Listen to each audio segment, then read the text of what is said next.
Welcome to Americanish, where we untangle faith, love, culture, politics, identity, and everything in between. I'm Adela Kochav. And I am Mariam, and we are the Daughters of Diaspora. The first time we sat down, I had no idea what a Coptic Christian was. I still am learning. So I actually have a lot of questions I want to ask. What exactly is Coptic Christianity? Very basic introduction to Coptic Christianity. Copts are the Christians of Egypt. Around 50 to 70 AD, St. Mark the Evangelist traveled to Alexandria, and he set up the Library of Alexandria and the Church of Alexandria, and he kind of began converting people. And because the ancient Egyptians had these complex ideas of forgiving God and an afterlife, they quickly began to flock to him and to convert to Christianity. So at its basic, Copts are the indigenous Christians of Egypt, and they've been there since the ancient Egyptians. Copt is actually a Greek word meaning Egyptian. So again, I'll say it over and over again, probably 1,000 times this episode. Copts are Egyptian Christians, and they are the indigenous people of Egypt. Around the 6th or 7th century is when the Arab invasion kind of took the Arabia and began converting people to Islam, and Egypt went from being a majority Christian country to a majority Muslim country. So that's kind of basic Coptic history. Oh. You still with me? Yeah, still with you. Okay. Now that's extremely interesting, since it was so close to the founding of Christianity geographically. So, down the grapevine, Christianity that's Coptic Christianity and Christianity that we see here in the U.S. are kind of different, kind of like a game of broken telephone. So How is it different? I know, like, for example, you celebrate Christmas on a different date. Yeah. I'm still very new to Western Christianity. Like, I'm still learning what Catholicism really is, what evangelism, what Protestantism is. So I won't be able to answer your question in totality, but Coptic Christians are Orthodox. So think of Greek Orthodox, Russian Orthodox. There's a lot of similarities there. There's a very Oriental way. Is that word taboo now? Can I say Oriental? I can say it. I think you're fine. Okay. I can say Oriental. There's a very Oriental way to the way we do things, and part of being Orthodox is a lot of things don't change. So there's a lot of ancient traditions and things and tricks that we do in the Mass and the liturgy that have been done since the beginning of time. Oh, wow. Yeah. So there's a large diaspora. There's a structure of sorts. Yeah.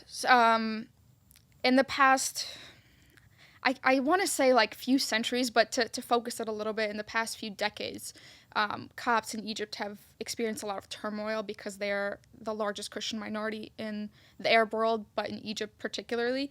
And Arabism kind of didn't treat them so well. Arab nationalism didn't treat them so well. So Copts began to disperse as minorities do, and they went to Canada, they went to the US, Australia, New Zealand, and there's large pockets of Coptic diaspora communities there. In New York, there's a church on Staten Island. There's 2 now. In Brooklyn, there's 2. Queens, there's 1. I'm not sure about the Bronx, but I know there's 1 in Manhattan. New York is a hub for Copts. That's really interesting. So, question about just geography in general. Being so close to Nazareth was leaving Egypt, a difficult religious decision for a lot of Copts. Is there a lot of historical ties to the land, or is it more a religion that you carry within you? That's a really interesting question.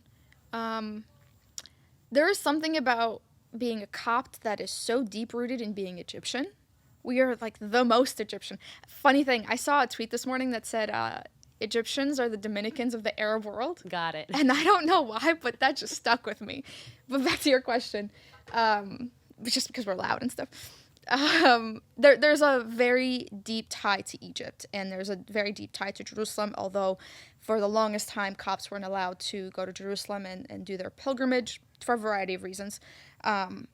But yeah, I guess leaving Egypt for my parents was a difficult decision, in that they were saying goodbye to the only home that they've known. Ancestrally, we don't, according to my parents, I hope they're right, there's not been a non-Egyptian in the family. It's been Egypt through and through. So that was really difficult, and I think that goes back to our last conversation about derooting. That was tough. like for my parents, just getting up and early 20s with 3 young girls and just deciding to go to this unexplained country with no connections, no family, and just winging it. I hope I answered your question. Does that? Yeah, it answered my question perfectly. Yeah. But talking about influences, we had a very similar experience being, Syrian, Lebanese. They each have their very intense, passionate identity of I am Syrian or I am Lebanese. Are you Chalabi? Are you Shami? And we have all these complicated identities within and all the disagreement, but at the same time, a very strong sense of pride in the identity that they come from. And then also this sense of derooting. But at the same time, you see the way that everything blends. So, like, for example, I'm a Syrian, Lebanese, Mexican Jew. And that means a couple of things. So, for example, if you take something like Passover, you can't eat bread or, anything like that. But Sephardic Jews could eat kitniot, which is grains, right? Which would include corn. Being a Mexican Sephardic Jew means that we can have tortillas. So for me, Passover was about having Mexican food for a week straight. And then I moved to the U.S., where I'm also among Syrian Jews who will also eat rice and corn and all the things that I eat during Passover, according to Jewish law. And I'm like, oh, yeah, so excited for the enchiladas. And they were like, what are you talking about?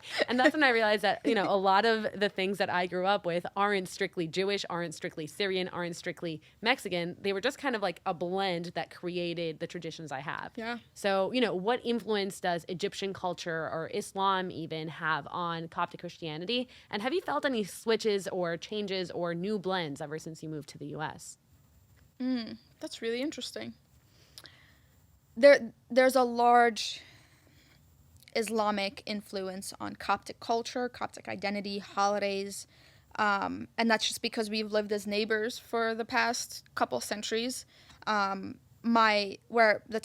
village where I grew up until the age of 7 was predominantly Muslim, and we were one of the few Coptic families in my dad's village, and so we'd celebrate Ramadan, and we'd eat the food. Sometimes, because my father and my grandparents worked with Muslims, we'd fast because you're not going to eat while your coworker is not eating, and you're not going to have a sip of water while, just basic decent humanity.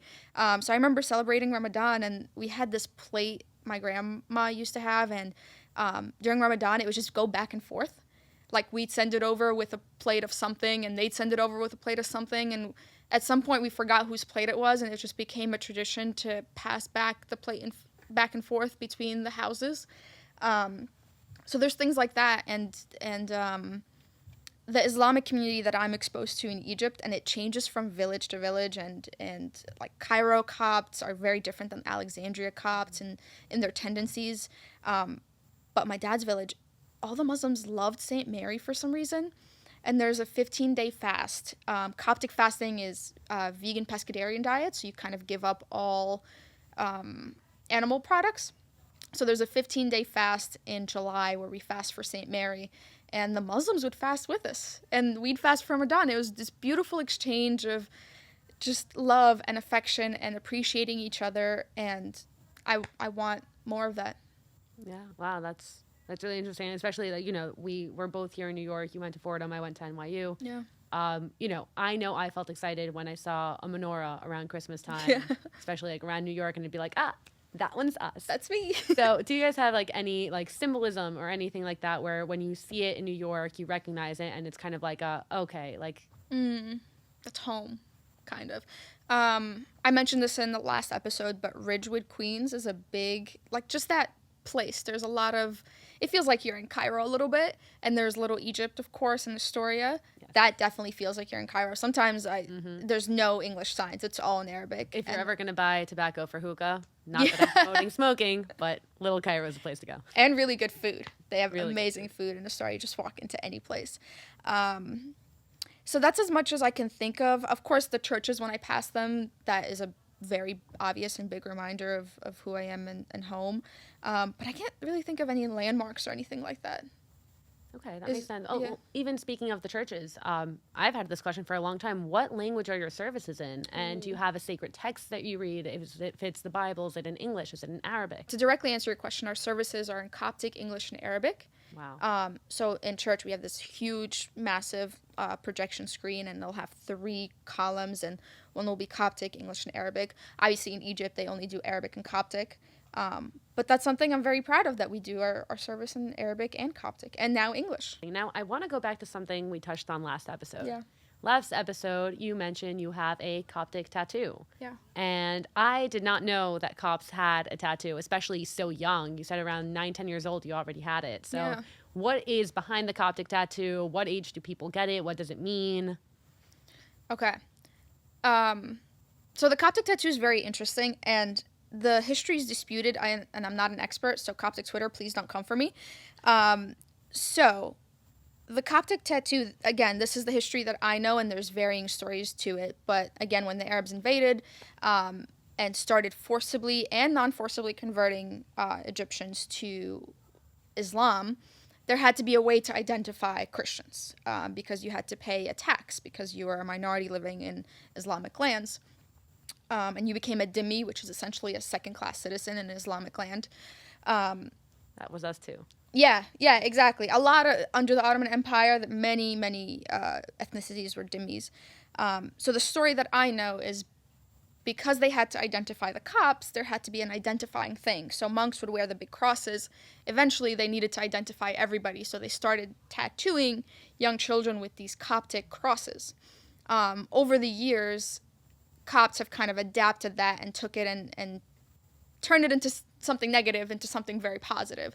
So Copts born in Egypt, and I believe it really depends, because now in the diaspora things change, as I'm sure as it does within the Jewish community. People do different things when they are in different places. Young children are tattooed, so I believe I was like 9 months old when I got this. Wow. So we give it to our children to kind of identify you as Copt, and that's why it's a little faded. I don't know if the camera picks it up, but as you grow, obviously it was very small, and as you grow, your skin stretches, so it becomes faint. So that's the story of the Coptic tattoo, and I'm very proud of it, and I can't wait for my kids to have it, even though I don't live in Egypt anymore. That's amazing. I didn't know that at all. I love how it's something that you carry with you, from the point that you're very young. Yeah. So I really love that. It sounds like, being Coptic, it's something you really carry with you since you're little, and it's something you're so proud of and so proud to pass on to your children. And, the Syrian community doesn't have an equivalent, but we do have that sense of pride and that sense of tradition and passing things on. But, I am a little bit curious about, as people who are so proud of who we are in our culture and our religion, suddenly we show up to this modern world as these modern women, and things are a little bit different. So, being a woman in the Syrian community, I did feel at times that I was limited and I didn't have the same opportunities that, the males did. And there were these certain expectations. A good example is growing up, my brother and I, he told my mom that my school, which is a lovely Jewish day school, but doesn't have the highest academic standard, especially at the time. Now, again, it's changed, which is great. My brother told my mom that he wanted to go to a good school, so he wanted to go to a prep school. And he went to a prep school, high school, where they wore ties and the girls wore the skirts, and it was very cool. And they had a campus, and they had a mess hall where they ate. Like Hogwarts. And when I told my mom around that age that I wanted to go to that school too, my mom said, no, you're going to go to Hillel, and it's a Jewish school, and you're going to learn Judaic studies half a day where you're separate from the boys, and then you're going to learn general studies, and they have AP classes too, and you'll do fine. And I was kind of like, well, why can he, but I can't?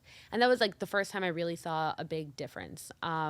But end of the day, my brother ended up going to NYU from his fancy prep school. And I also went to NYU from my non-fancy yeshiva day school. And, that was Where was it?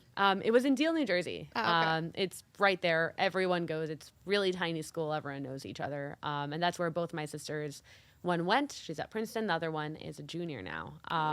But the conversation around women in the Syrian community is changing, especially in, telling them that it's okay, not only okay, but it's good to want to pursue a career. And it's not necessarily that you have to have an education, but, if your passion is baking, you can monetize that. If your passion is yoga, you can monetize that. And you have all these smaller home businesses starting up with all these women that have dedicated their lives to the community and to building it up, but have also now dedicated it to pursuing their passions and not feeling like they're limited.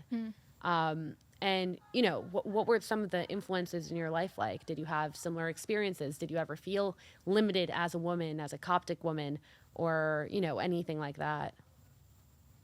Thank you for sharing that. And that's a really good question. The interesting thing is I don't know which part of my identity limits me.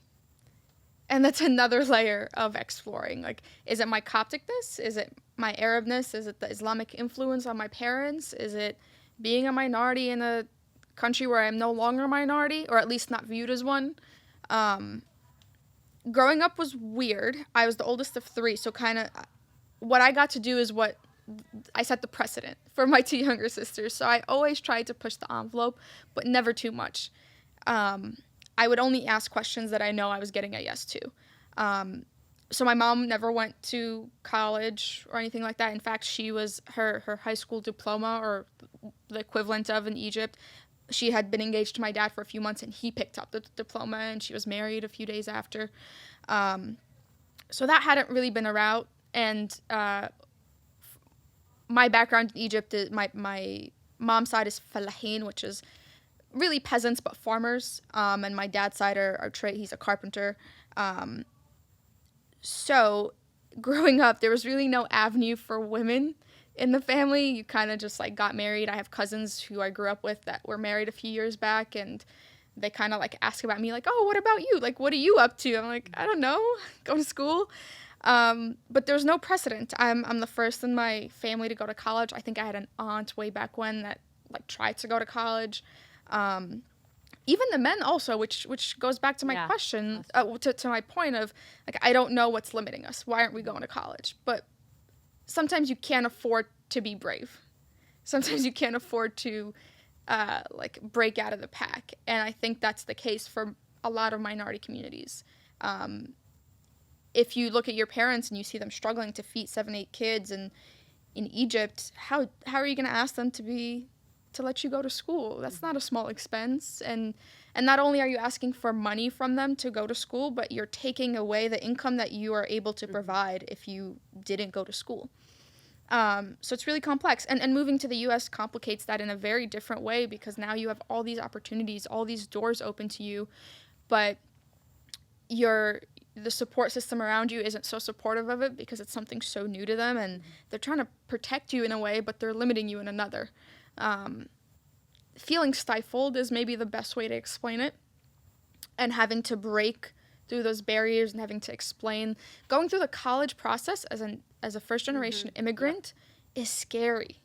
Yeah. Like doing any paperwork is scary because you don't know what you're doing. You have no guidance. Your parents don't know what you're doing, and you just kind of have to navigate it all by yourself. Being on campus for the first time was so intimidating. I remember the first day of orientation, all these kids had their parents with them, and they were, it was a moment of them passing something on to their children, and I showed up alone, and I felt really out of place, like I wasn't really supposed to be there. And you have to push through all these feelings because whatever's at the end is worth it.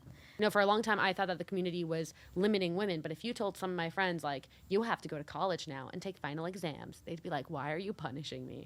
And it's not a path that they want to take. And I think that that's a very American idea. The idea that everyone has to go to college and get an education and then work in a specific field, like, that's very American.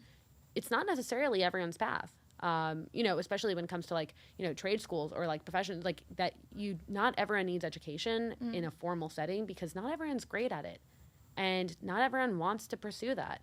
So I think that that's also something that I see creeping in with a lot of not only girls, but a lot of kids where they feel ashamed if, they don't get a certain SAT score or they can't get into a certain school. And it's not even something that they want, but they feel that's something that they have to do. And college is a huge, forget financial commitment. It's also 4 years of your life. And now people feeling obligated that they have to do it because otherwise they're doing something wrong. And that's something that really troubles me. Yeah. But to get back on track, I always found that advocating for women and, this idea of traditional feminism is showing how much you can do with equal opportunity. But right now there's all these different competing ideas, all these different understandings of what a woman should do or should be, when it comes from our tradition and when it comes to now the modern Western view of a woman.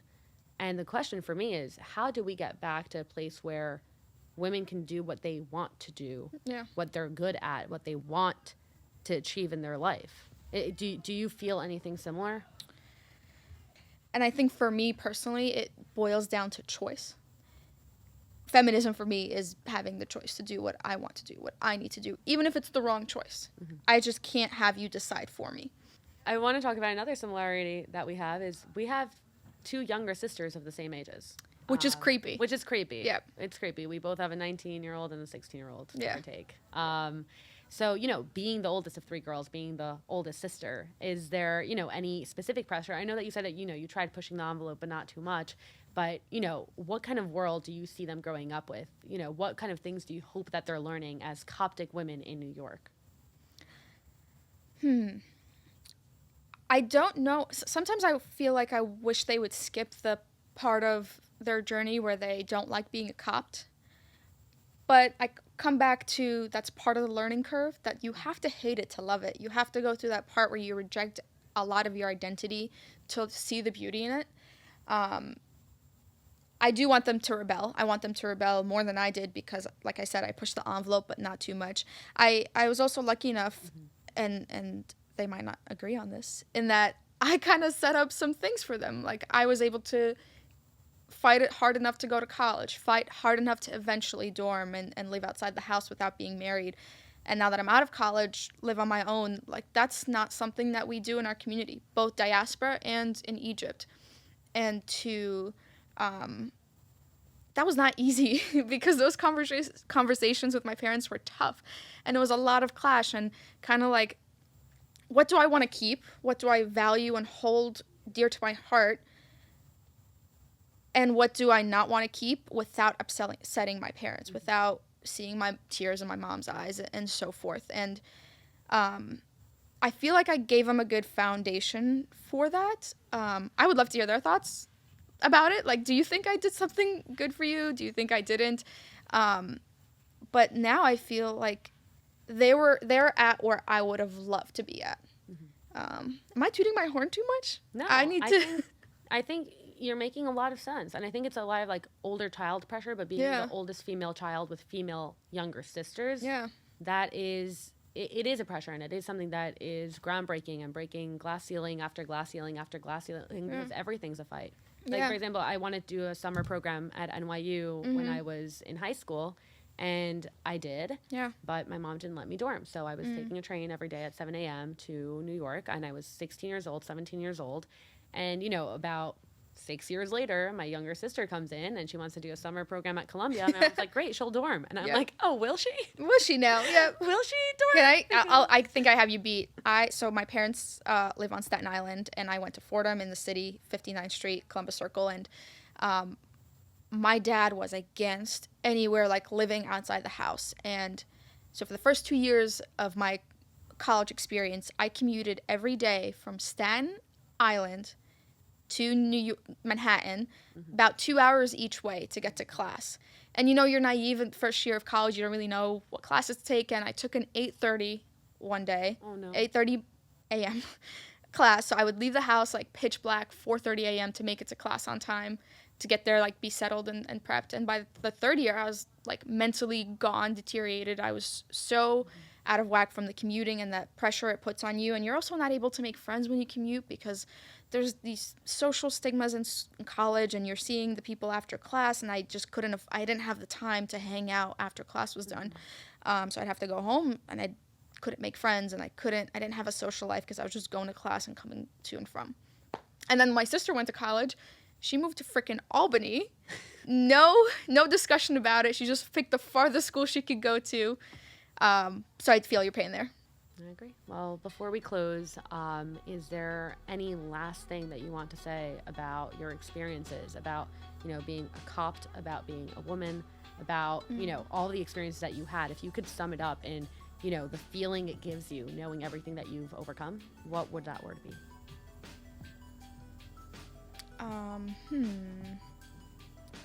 If you're a minority, and I won't limit this to just Copts, rebel. Do what you need to do.